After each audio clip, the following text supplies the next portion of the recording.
Very good evening to all of you.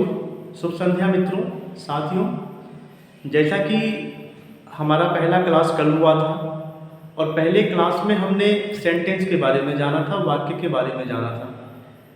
और आज मैं एक्चुअली लाइव आना चाह रहा था, लेकिन यूट्यूब की कुछ क्राइटेरिया होती है जिसके कारण मैं लाइव नहीं आ सका। That's why today I am late.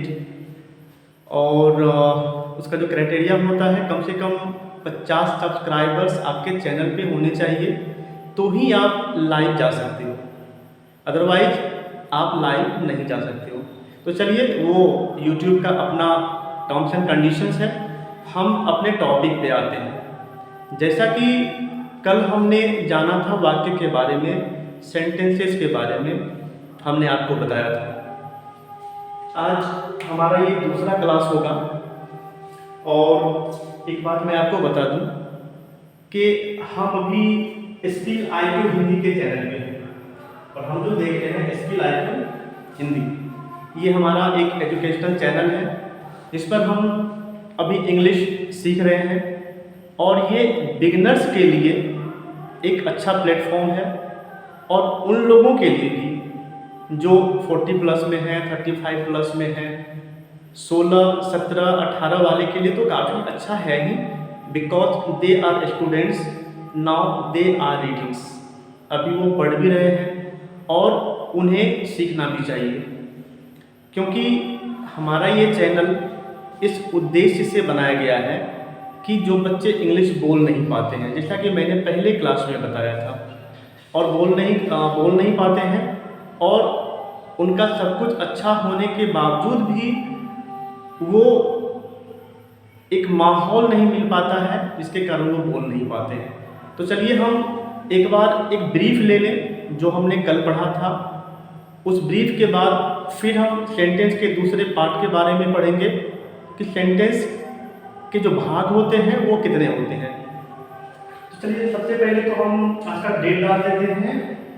आज की तारीख है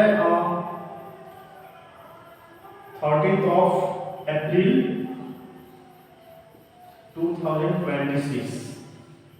चलिए आज हम डेट डाल देते हैं, डेट। और एक छोटा सा ब्रीफ हम दे देते हैं आप लोगों को सेंटेंस के बारे में। तो हमने कल पढ़ा था कि सेंटेंस शब्दों का समूह होता है जो व्याकरण, ग्रामर के नियम के अनुसार सजा होता है और उसका एक यूजफुल मीनिंग हो, उसे सेंटेंस कहते हैं, वाक्य कहते हैं। इसी को दूसरे भाषा में, आसान इंग्लिश भाषा में समझें जो आप आसानी से समझ सकते हैं। मैं कोई कॉम्प्लिकेशंस नहीं डाल रहा हूँ, मैं किसी हार्ड वर्ड का इस्तेमाल नहीं कर रहा हूँ, ऐसे शब्दों का इस्तेमाल कर रहा हूँ, यूज कर रहा हूँ जो आम लोगों की भाषा हो सकती है, आम लोगों को आसानी से समझ में आए, खासकर जो हमारे स्टूडेंट्स हैं, जो बच्चे हैं, उनको आसानी से समझ में आ सके। A sentence is a group of words which is decorated according to the rule of grammar and gives a perfect meaning is known as a sentence। तो चलिए हम सेंटेंस के भाग के बारे में पढ़ते हैं। और आप लोगों को कहीं कुछ लगे ऐसा कि जो आप नहीं समझ रहे हो, तो नीचे कमेंट बॉक्स में ज़रूर बताएं कि आपको परेशानी कहाँ पे हो रही है। मैं दोनों भाषाओं में बताना चाहता हूँ या समझाना चाहता हूँ, क्योंकि दौर तो इंग्लिश का है। और मैं ये नहीं कह रहा हूँ कि हिंदी जानने वाले बच्चे आगे नहीं जाते, वो भी आगे जाते हैं। और इंग्लिश जानने वाले बच्चों की कभी कभी क्या होती है कि हिंदी कमज़ोर होती है। तो मैं ये चाह रहा हूँ कि आप दोनों भाषाओं को साथ लेकर चलें। तो कुछ बच्चे ऐसे होते हैं जो इंग्लिश मीडियम स्कूल से पास आउट होते हैं, और जब आप आगे की तैयारी करोगे, जब आप फर्दर क्लास में जाओगे, जब आप कंपटीशन की तैयारी करोगे, प्रतियोगिता परीक्षाओं की तैयारी करोगे, तो आपको उसमें कहीं ना कहीं बाधा होती है। अभी के दौर में जो IAS के एग्ज़ाम्स होते हैं, अभी तो जो हिंदी मीडियम वाले हमारे छात्र हैं वो भी निकालने लगे हैं, वो भी उसे कम्पीट करते हैं। और इंग्लिश मीडियम से जो होते हैं वो भी करते हैं। तो यदि आपका दोनों लैंग्वेज अच्छा है तो it is very beneficial to you in further future. तो चलिए हम चलते हैं सेंटेंस के बारे में। तो सेंटेंस के दो भाग होते हैं, सेंटेंस के दो भाग होते हैं, एक को कहा जाता है सब्जेक्ट और दूसरे को कहा जाता है प्रेडिकेट। तो सेंटेंस का दो भाग होता है, there are two parts of a sentence, first is subject and other is predicate.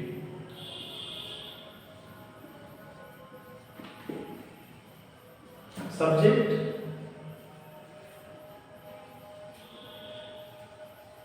Predicate.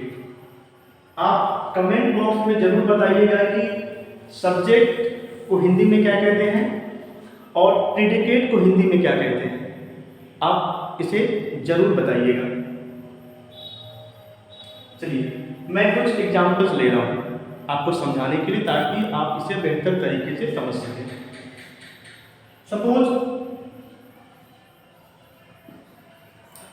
Ram reads a book full stop. यहां पे मैंने एक वाक्य लिया है, एक सेंटेंस लिया है, Ram reads a book. Ram किताब पढ़ता है। और कल मैंने आपको बताया था कि सेंटेंस के जो शब्द होते हैं ये क्रम वाइज लिखे होने चाहिए। यदि ये क्रम वाइज लिखे हुए नहीं हैं तो ये सेंटेंस की श्रेणी में नहीं आएंगे। देन हम ये कह सकते हैं ये वाक्य नहीं कहलाएगा। कल मैंने आपको एक छोटा सा एग्जांपल दिया था, तो उस बात को मैं बताना नहीं चाहता हूं क्योंकि आप मेरे जो प्रीवियस क्लास है आप उसमें जाकर उस चीज को देख सकते हो। तो यहाँ पे एक वाक्य मैंने लिखा है कि राम रीड्स अ बुक। और मैं आपको अगले क्लास में, और जब आप अगले क्लास को देखोगे तो आपको मैं बताऊंगा, या मैं बताऊंगा कि यहाँ पे रीड्स क्यों लगा, यहाँ पे वर्ब का जो पांचवा रूप होता है ये क्यों लगा। मैं आपको बाद में बताऊंगा कि वर्ब के कितने रूप होते हैं और यहाँ पे वर्ब का पांचवा रूप लगा है, तो ये मैं बाद में बताऊंगा, I will tell you for. और अब यहाँ पे आप देखिए कि राम रीड्स अ बुक। यहाँ पे राम को हम सब्जेक्ट की श्रेणी में रखेंगे, राम सब्जेक्ट है। और इसके अलावा जो भी यहाँ पे एक शब्दों का समूह है हम उसे प्रेडिकेट कहेंगे, प्रेडिकेट कहेंगे। राम सब्जेक्ट है और रीड्स द बुक प्रेडिकेट है, क्योंकि राम कुछ कर रहा है और इसके अलावा जिसके बारे में कुछ कहा जा रहा है, राम जो कुछ भी कर रहा है उसके बारे में जो कुछ कहा जा रहा है उसे हम प्रेडिकेट कहेंगे। तो जवाब सीधा है कि हम लोग सब्जेक्ट किसे कहेंगे, जिसके बारे में कुछ कहा जाए। कौन, एग्जांपल लेते, कौन, क्या, किसे। कौन, क्या, किसे जब आता है तो उसे हम लोग सब्जेक्ट कहते हैं। और क्या किया जा रहा है, क्या कर रहा है, उसे हम लोग प्रेडिकेट कहते हैं। तो राम यहाँ पे कुछ कर रहा है, कौन की श्रेणी में, हु की श्रेणी में, हु कौन, देन राम। पढ़ता कौन है, तो राम। राम कर क्या रहा है, तो वो एक किताब पढ़ रहा है, तो ये हमारा प्रेडिकेट हो गया। Ram reads a book, Ram किताब पढ़ता है। Ram is subject and other part of this sentence is called predicate. तो यहाँ से इस पार्ट को हम सब्जेक्ट कहेंगे और यहाँ से यदि हम इसे आइसोलेट कर दें तो इस आइसोलेटेड पार्ट को हम प्रेडिकेट कहते हैं। चलिए कुछ और एग्जांपल्स से हम समझते हैं। कुछ एग्जांपल्स हम ले लेते हैं ताकि आपको ये क्लियर हो जाए। मैं यहाँ पे 4-5 एग्जांपल दे रहा हूँ और आप इसे समझने का प्रयास करें।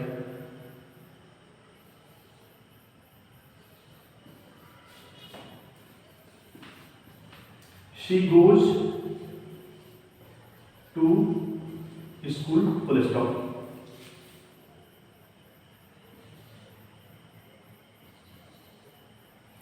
सी reads the Gita, he is walking in the field, the dog is barking। हमने कुछ यहाँ पे एग्जाम्पल्स लिए हैं। पहला आपका she goes to school, she reads the Gita. यहाँ पे गीता एक होली ग्रंथ है, मैं पढ़ाऊंगा बाद में। Gita is a holy book, that's why we use article the here. हम लोग यहाँ पे द लगाए हैं क्योंकि गीता एक पवित्र ग्रंथ है। जितने भी होली बुक्स हैं उसके नाम के पहले द का इस्तेमाल होता है। We use the article before any holy books. He and the dog is barking, कुत्ते भौंकते हैं। तो इन सभी एग्जाम्पल्स में जो वाक्य दिए गए हैं इनके दो भाग हैं। पहले भाग में आपको बताइएगा कि जो शी है, यहां भी शी है, ये वाक्य के पहले शी है और ये डॉग है। तो इस वाक्य के पहले जो इस्तेमाल किया गया है उसे हम लोग सब्जेक्ट की श्रेणी में रखेंगे। ये सभी सब्जेक्ट हैं और इसके दूसरे पार्ट को हम लोग प्रेडिकेट की श्रेणी में रखेंगे। ये प्रेडिकेट्स हैं।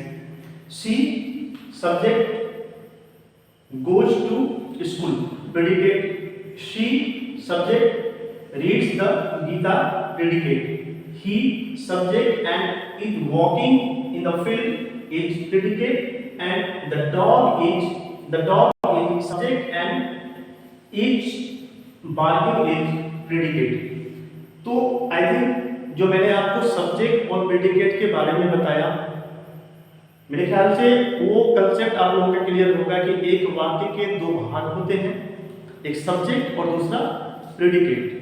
यदि आप लोग इसे बेहतर तरीके से समझ गए होंगे तो कमेंट बॉक्स में जरूर बताएं कि आप इसे समझे या नहीं, या इसे बेहतर तरीका से और मैं इसे समझाने का प्रयास करूंगा। तो चलिए मैं अब यहाँ पे आप लोगों को कुछ अदर एग्जाम्पल दे रहा हूँ जो कि आप लोग बेहतर तरीके से समझ सकें सब्जेक्ट और प्रेडिकेट के बारे में। और हाँ, सब्जेक्ट और प्रेडिकेट का जो हिंदी मीनिंग होता है वो कमेंट बॉक्स में कल के क्लास में जरूर आप बताना, ताकि मैं भी समझ सकूं कि आप लोग क्लास को लेकर कितने आंसर्स हैं। चलिए अब मैं आप लोगों को कुछ अलग से बता रहा हूँ। मैं अभी कुछ रैंडम क्लास लूंगा। रैंडम इसलिए कि ताकि आप लोग मुझसे जुड़ सको, आप भी मुझे जान सको, मैं भी आपको जान सकूं। और यदि आप मुझसे डायरेक्टली जुड़ना चाहते हो तो आप कमेंट बॉक्स में अपना नाम और नंबर जरूर दें, ताकि मैं एक व्हाट्सएप ग्रुप क्रिएट कर सकूं और आपसे डायरेक्ट टच में रहूं। और चलिए अभी मैं कुछ अलग से सेंटेंसेस ले रहा हूं और आप इसे जरा देखें। सपोज मैं कुछ नेगेटिव सेंटेंसेस ले रहा हूं जो आप बताएंगे। अभी तो मैं आपको बताऊंगा, लेकिन कुछ मैं आज होमवर्क भी दूंगा जो आप लोगों को कल के क्लास में करके आना है।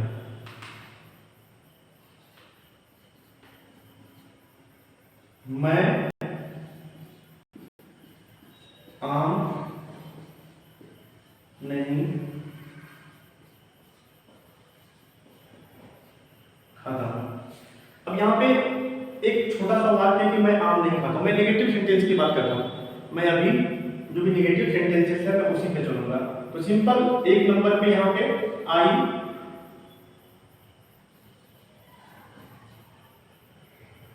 Don't eat of mango.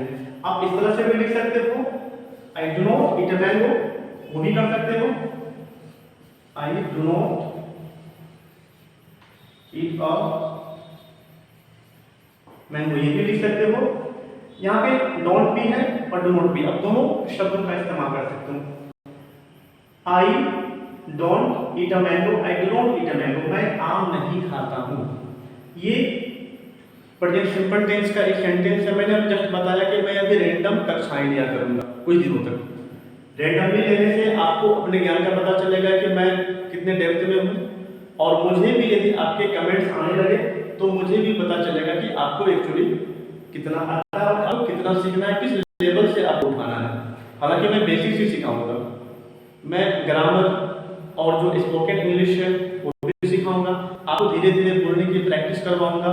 और मैं अभी आपके सामने 10 सेंटेंसेस दे रहा हूँ जो नेगेटिव ही होगा, और हो सकता है कि कुछ पॉजिटिव भी आ जाए, ठीक है, एसर्टिव भी आ जाए, और आपको वो घर पे या जब भी समय मिले, क्योंकि अभी तो टेक्निकल युग है, आप सबों के पास मोबाइल होता है, लैपटॉप होता है, तो अपने मोबाइल में 10 बार आप लोगों को कम से कम इसे बोलने की प्रैक्टिस करनी है। मैं अभी बोलता हूँ, मुझे उसे आप 10 बार प्रैक्टिस करेंगे ताकि आपके बोलने की जो हैबिट्स है वो धीरे धीरे इम्प्रूव हो। मैं 10 सेंटेंस ले रहा हूँ रैंडमली, इसमें जिसे आपको बोलने की प्रैक्टिस करनी है। आई एम अ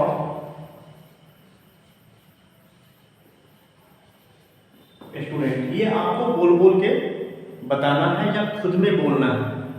देखिए, कहा यह जाता है कि आईने के सामने बोला जाना चाहिए। जरूरी नहीं कि आप आईने के सामने बोलो और आपके इंग्लिश इंप्रूव हो जाए, ये जरूरी नहीं है। और अभी के दौर में सपोज कि आपके पास बुक्स है, बहुत सारे बुक्स हैं घर में, आपके बहुत सारे बुक्स हैं। यदि आप बुक्स ले आते हो और सिर्फ पढ़ते हो, इसका मतलब ये नहीं है कि आप डॉक्टर बन जाओगे। डॉक्टर बनने के लिए प्रॉपर प्लेटफॉर्म चाहिए, आपको उस प्लेटफॉर्म पे जाना पड़ेगा। किस किताब को पढ़ना है, उसे सीरियली कैसे पढ़ना है, और उसके लिए किसी एक्सपर्ट की आवश्यकता पड़ती है। आपके पास यदि घर में रिंच हो तो आप डॉक्टर और जो भी होता है वो बन नहीं पाओगे, उसके लिए आपको सही जगह पे आना ही पड़ेगा। चलिए, I am a student,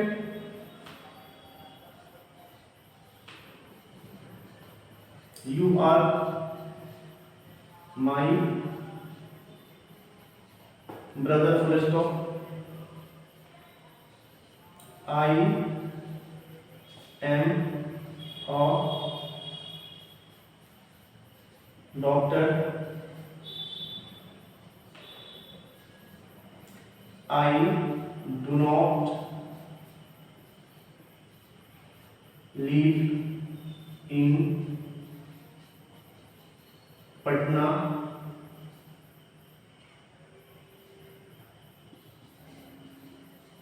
you live in a village। ये आपको घर में बोलना है, 10 बार इसकी प्रैक्टिस करनी है। आप रिकॉर्डेड देखो, मैं इसे ऊपर से एडिट कर रहा हूँ, मिटा रहा हूँ।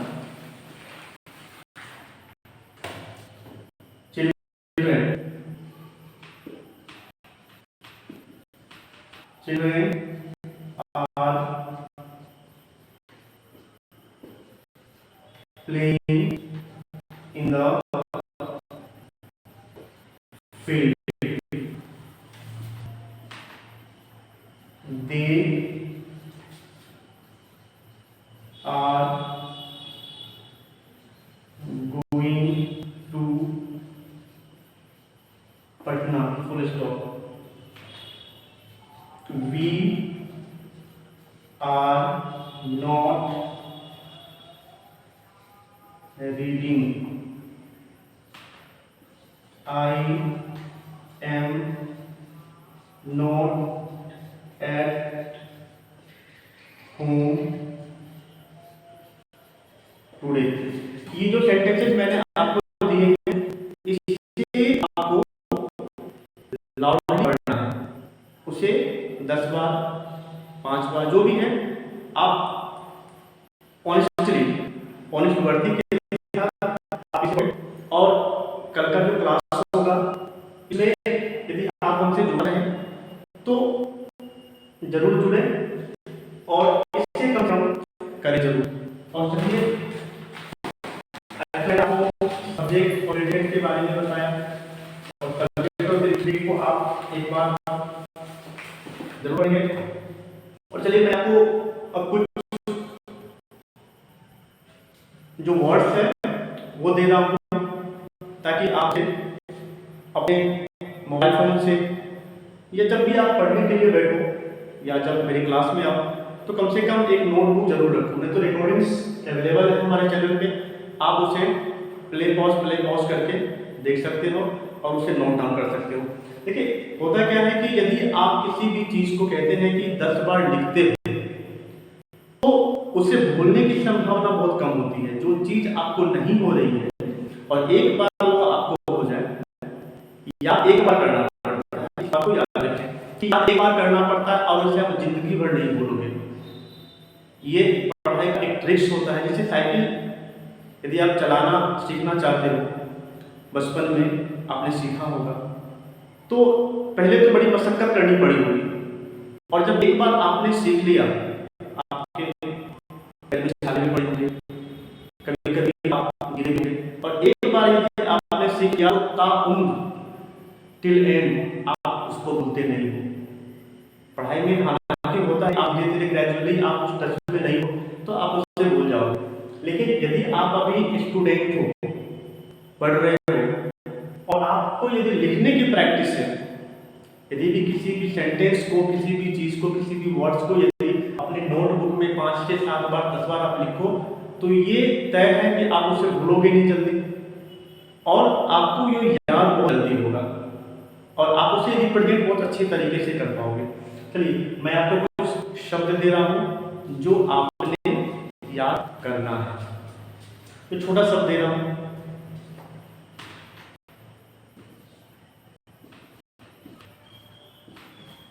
ये शेल्टर है। शेल्टर का मतलब होता है आश्रय या जिसे घर भी कहते हैं। शेल्टर आश्रय या जिसे हम लोग घर भी कहते हैं। होमेज, होमेज श्रद्धांजलि, होमेज श्रद्धांजलि।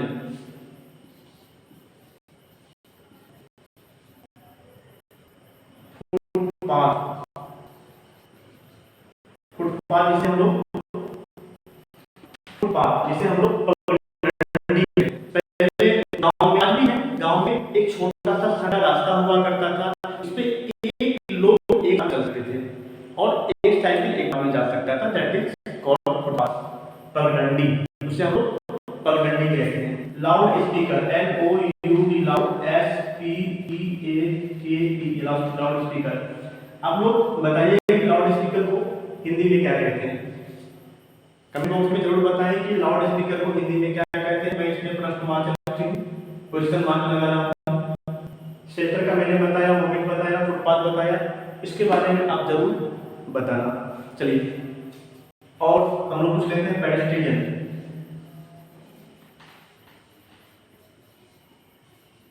पेडेस्ट्रियन का मतलब होता है पैदल यात्री। जो लोग पैदल चलते हैं उसे पेडेस्ट्रियन कहते हैं। साइकिल, साइकिल को हम लोग साइकिल ही कहते हैं, ठीक है ना। ये द्विपाद वाहन जो वो साइकिल कहते हैं जो आजकल हम लोग चलाते हैं। चलिए अब हम लोग कुछ ले लेते हैं। चलिए मोबाइल, मोबाइल को हिंदी में क्या कहते हैं आप लोग जरूर कमेंट में बताइएगा, क्योंकि आपके हाथ में मोबाइल हमेशा होता है। आप लोग मोबाइल के बारे में जरूर बताएं। कंप्यूटर, ये छोटे छोटे शब्द हैं जो दैनिक जीवन में यूज होता है, जो हमारे डेली यूजेज के शब्द हैं, ये मैं लिख के दे रहा हूँ, आप इसे जरूर बताएं। कंप्यूटर को भी हिंदी में क्या कहते हैं एक बार बताना। यदि आप लोग I want to know that how depth water nowadays you are, that's why I am asking the questions और in the meanings of computer, mobile and whatever, ठीक है। और चलिए रूफ, ROOF, रूफ को छत बोलते हैं। टेरिस भी होता है, TARISH। आजकल टेरिस का बहुत, टेरिस छत उसे भी कहा जाता है, बोला जाता है। आप लोग लैडर में एक कुछ शब्द दे रहा हूँ, ladder, ladder, stair, STAIR, stair. अब इसके बाद लेडर में का मतलब भी सीढ़ी होता है, स्टेयर का मतलब भी सीढ़ी होता है। आप इन दोनों के बारे में जरूर बताएं। चलिए क्लास को समाप्त कर रहा हूँ और हमसे जुड़ने का प्रयास करें और कमेंट बॉक्स में यदि व्हाट्सएप नंबर आप दे सकें तो जरूर दें, ताकि मैं एक ग्रुप बना सकूं आप लोगों का। और शेड्यूल का थोड़ा सा परेशानी अभी हो रहा है, मैं प्रॉपर टाइम से नहीं आ पा रहा हूँ। प्रयास रहेगा, क्योंकि कभी लाइट की समस्या होती है, कभी नेट का इशू होता है, और प्रयास रहेगा कि मैं शाम में 7 के आसपास का जो क्लास है वो मिस न करूँ। और लाइव जैसे जो 50 सब्सक्राइबर्स होते हैं वो होने के बाद मैं प्रयास करूँगा कि लाइव आऊँ, ताकि आपके चैट को देख सकूँ और लाइव क्लास में आप लोग मुझसे जो भी क्वेश्चन पूछना चाहें वो पूछ सकें। और मैं जो भी क्लास ले रहा हूँ इसमें जो कॉम्पिटिशन्स होते हैं उसकी भी तैयारी आप लोगों को ऑटोमेटिकली धीरे धीरे होती चली जाएगी, क्योंकि आप डेप्थ में जाओगे, आपको जो ग्रामर की नॉलेज होती है वो होना शुरू हो जाएगा, जो कॉमन एरर्स होते हैं।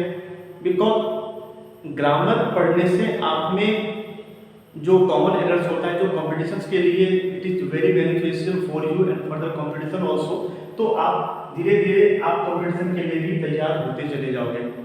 चलिए, थैंक्स फॉर वॉचिंग। और मैं ये नहीं कहूँगा कि आप सब्सक्राइब करो चाहे ये नहीं करो, ये दैट इज नॉट पॉसिबल। आपको अच्छा लगे तो इस बोलने की जरूरत ही नहीं है, आप खुद इसे करोगे और सीखोगे, और खुद आपको जो अच्छा लगे आप कमेंट जरूर करना। चलिए, थैंक्स फॉर वॉचिंग, धन्यवाद, थैंक यू।